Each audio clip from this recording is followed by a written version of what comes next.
Hi friends, അപ്പോൾ ഞാൻ അടിപൊളി നാടൻ സ്റ്റൈലിലുള്ള ഒരു ബീഫ് കറി ആയിട്ട് ഉണ്ടാക്കുന്നത്. ഇതിന് വേണ്ടിയിട്ട് ഒരു 1.5 കിലോ ബീഫാണ് എടുത്തിട്ടുള്ളത്. ഇനി ഇതിലേക്ക് ഒരു 6 സവാള അരിഞ്ഞിട്ട് ഇട്ട് കൊടുക്കാം. ഇനി ഒരു പകുതി ഇഞ്ചി ചേർത്ത് കൊടുക്കുന്നുണ്ട്. അത് ഒന്ന് ചതച്ചെടുത്തിട്ട് അതും ചേർത്ത് കൊടുക്കാം.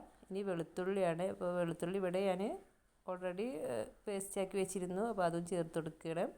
ഇനി ഒരു 4 തക്കാളി അരിഞ്ഞ് ഇട്ട് കൊടുക്കാം. ഇനി ഒരു 4 പച്ചമുളകും ഇട്ട് കൊടുത്തിട്ട് നന്നായി ഒന്ന് കുഴച്ചെടുക്കാം.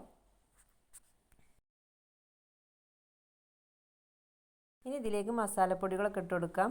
അപ്പോൾ അത് 2 ടീസ്പൂൺ മഞ്ഞൾപ്പൊടി ഇട്ട് കൊടുത്തിട്ടുണ്ട്. ഇനി 1 ടേബിൾ സ്പൂൺ മുളക് പൊടി ഇട്ട് കൊടുത്തിട്ടുണ്ട്. പിന്നെ ഒരു 4 ടേബിൾ സ്പൂൺ മല്ലിപ്പൊടി ഇട്ട് കൊടുത്തിട്ടുണ്ട്. ഇനി ഇതിലേക്ക് കുറച്ച് ഗരം മസാല, 1 ടീസ്പൂൺ ഗരം മസാല ഇട്ട് കൊടുക്കാം. എന്നിട്ട് ഒന്നും കൂടി മിക്സ് ചെയ്തിട്ട് നമുക്ക് വേവിച്ചെടുക്കാം.